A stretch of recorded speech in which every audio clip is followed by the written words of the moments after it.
दूर से देखने पर यह समुद्र में खड़ी एक बड़ी सी बैटल शिप लगती है, पर वास्तव में यह जापान के पास एक छोटा सा शहर हुआ करता था जो आज रहस्यमय तरीके से खंडर बन चुका है। एक जमाने में इस छोटे से आइलैंड पर हजारों लोग अपने परिवार के साथ रहा करते थे और ये ना सिर्फ जापान का बल्कि दुनिया का सबसे डेंसली पॉपुलेटेड शहर हुआ करता था। यहाँ उस जमाने की कंक्रीट से बनी बड़ी बड़ी कॉलोनीज थी जो आज किसी घोस्ट टाउन से कम नहीं लगती। इनमें लोगों का सामान आज तक वैसे का वैसा ही मौजूद है। देखने से ऐसा लगता है कि शायद यहाँ रहने वाले लोग अपना सब कुछ छोड़कर यहाँ से भाग खड़े हुए थे। यहाँ प्राइमरी से लेकर हाई स्कूल्स थे जहाँ कभी बच्चों की खिलकारियां गूंजती थी। Hospitals, town halls, swimming pools, shops और मूवी थिएटर्स समेत यहाँ वो सारी सुविधाएं थी जो आज के किसी भी डेवलप्ड शहर में होनी चाहिए। पर आज ये पूरा आइलैंड, ये पूरा शहर समुद्र में खड़ा एक घोस्ट टाउन बन चुका है। लेकिन आखिर क्यों यहाँ रहने वाले हजारों लोगों में से आज एक भी यहाँ नहीं रहता? आखिर इस आइलैंड पर ऐसा क्या हुआ कि 40 सालों तक जापान ने यहाँ किसी भी प्रकार के टूरिज्म पर बैन लगा रखा था? आज हम बात करने वाले हैं हशीमा आइलैंड के रहस्यमय इतिहास की, जो अक्सर एक भूतिया आइलैंड के रूप में जानी जाती है। पर क्या सच में ये एक भूतिया आइलैंड था या फिर इसके पीछे कोई और कहानी छुपी है जिसने यहाँ के लोगों को मजबूर कर दिया इस आइलैंड को छोड़ कर जाने के लिए? नमस्कार, एनिग्मा टीवी के एक नए एपिसोड में आपका स्वागत है। आज हम आपको लेकर जा रहे हैं एक ऐसी जगह की कहानी में जहां समय के साथ साथ वहां के राज भी घुटने लगे। ये है हशीमा आइलैंड, जो जापान के शहर नागासाकी से 15 किलोमीटर वेस्ट की ओर साउथ चाइना सी में मौजूद है। दूर से देखने पर यह द्वीप किसी युद्ध पोत का अध्याय प्रस्तुत करता है, इसलिए इस आइलैंड को कई बार बैटलशिप आइलैंड के नाम से भी जाना जाता है। जापान के आसपास ऐसे सैकड़ों छोटे बड़े वीरान आइलैंड्स हैं, लेकिन हशीमा का इतिहास एक अलग ही कहानी बयां करता है। देखा जाए तो बाकी सारे आइलैंड्स काफी हरे भरे हैं, लेकिन हशीमा समुद्र के ऊपर उभरा एक छोटा सा टापू है जहां ग्रीनरी और एग्रीकल्चर का कोई नामो निशान नहीं है। हशीमा जापान का सबसे अमीर आइलैंड हुआ करता था। अपने रिच कोल डिपॉजिट्स के कारण इसने अकेले ही जापान की इकोनॉमी को संभाल रखा था। हशीमा आइलैंड का इतिहास उसके कोयला खदानों से जुड़ा हुआ है जो 19th सेंचुरी में शुरू हुआ था। ये आइलैंड अपने traditional methods of coal mining के लिए फेमस था और यहाँ बड़ी संख्या में कोल माइनर्स का बसेरा हुआ करता था। अपने 150 सालों के इतिहास में इस आइलैंड से लगभग 1,65,00,000 टन कोयला निकाला गया था, जो कि आज के दिन पूरे भारत को एक महीने तक लगातार 24 घंटे बिजली उपलब्ध करा सकता है। हशीमा आइलैंड से थोड़ी ही दूर मौजूद है टाकाशीमा आइलैंड। 18th सेंचुरी में इस द्वीप पर आए कुछ लोगों को जमीन पर बिखरे कुछ काले पत्थर के टुकड़े दिखे। इनिशियली तो उन्हें समझ नहीं आया कि आखिर ये काले पत्थर है क्या, लेकिन फिर एक्सीडेंटली कोहिता नामक एक शख्स को इसकी हीटिंग प्रॉपर्टीज के बारे में पता चल गया। वहां पर बसे लोगों ने जमीन पर मौजूद सारे काले पत्थर इकट्ठा करना शुरू कर दिए और ठंड में अपने घरों को गर्म रखने के लिए उसे जलाने लगे।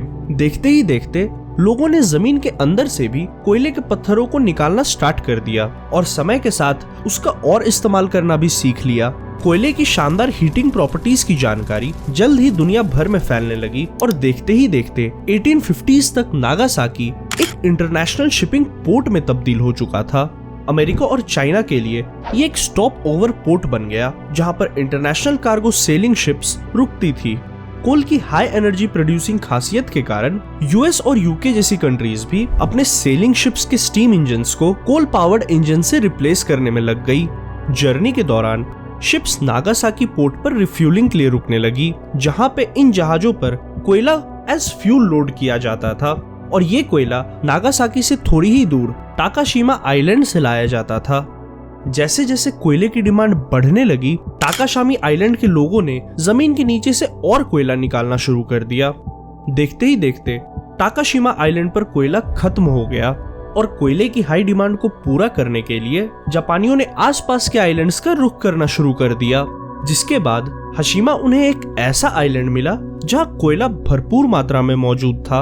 उस जमाने में हेवी कोल एक्सट्रैक्टिंग मशीन्स के न डेवलप होने के कारण ज्यादातर कोयला हाथों से या छोटे मैन मेड मशीन्स या ट्रॉली से ही निकाला जाता था। लेकिन दुनिया भर में बढ़ती हुई कोल डिमांड्स और हाई कंपटीशन के बीच छोटे मशीनों से कोयला निकालने का काम काफी नहीं था। इसी मौके का फायदा उठाते हुए मित्सुबिशी ने 19th सेंचुरी में हशीमा आइलैंड खरीद लिया। उस वक्त मित्सुबिशी एक शिप बिल्डिंग कंपनी थी जिसने हशीमा आइलैंड पर प्रॉपर कोल माइनिंग स्टार्ट करने का प्लान बनाया। समुद्र के इस हिस्से में काफी तूफान आते रहते हैं। तूफान और उनसे पैदा हुई ऊंची लहरों से बचने के लिए मित्सुबिशी ने आइलैंड के चारों ओर कंक्रीट की एक दीवार बनाई। इसी वजह से आज ये आइलैंड किसी बड़े शिप जैसा दिखता है।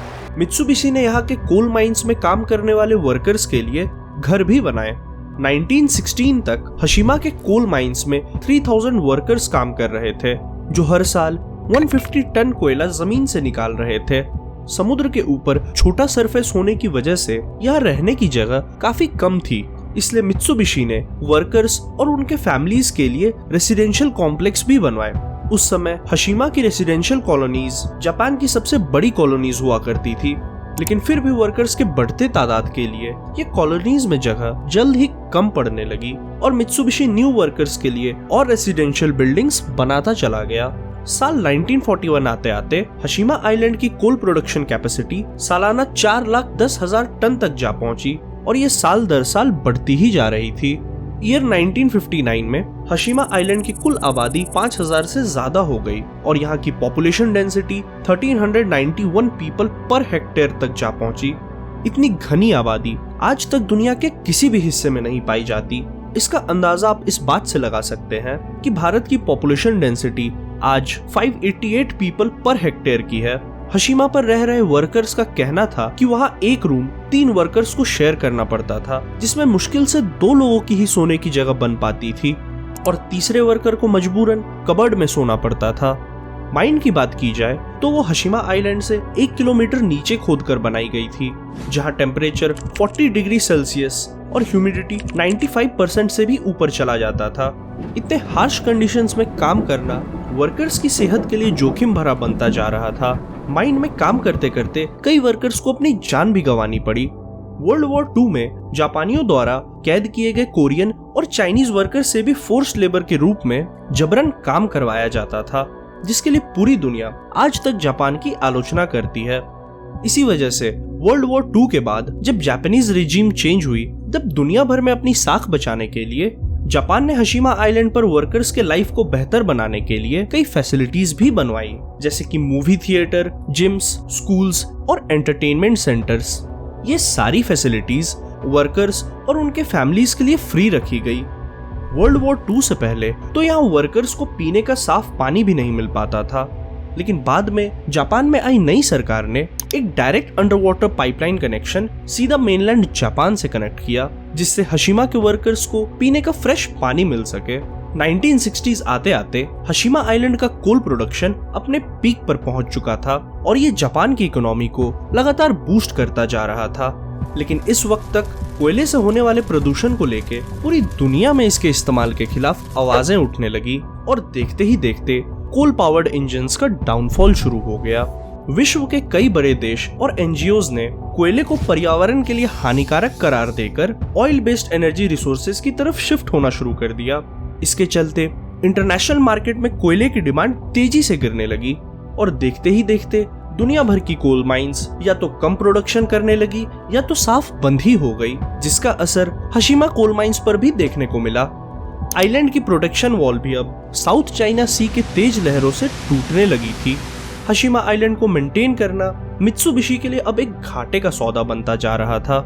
हालांकि मित्सुबिशी ने बीते सालों में हशीमा आइलैंड से करोड़ों का प्रॉफिट बना लिया था, लेकिन अब यहाँ की कोल माइंस प्रॉफिटेबल नहीं रही थी, जिस वजह से 1970 में मित्सुबिशी ने 2000 वर्कर्स को यहाँ से निकाल दिया और कुछ बचे वर्कर्स को अपनी दूसरी फैक्ट्रीज में शिफ्ट करना स्टार्ट कर दिया।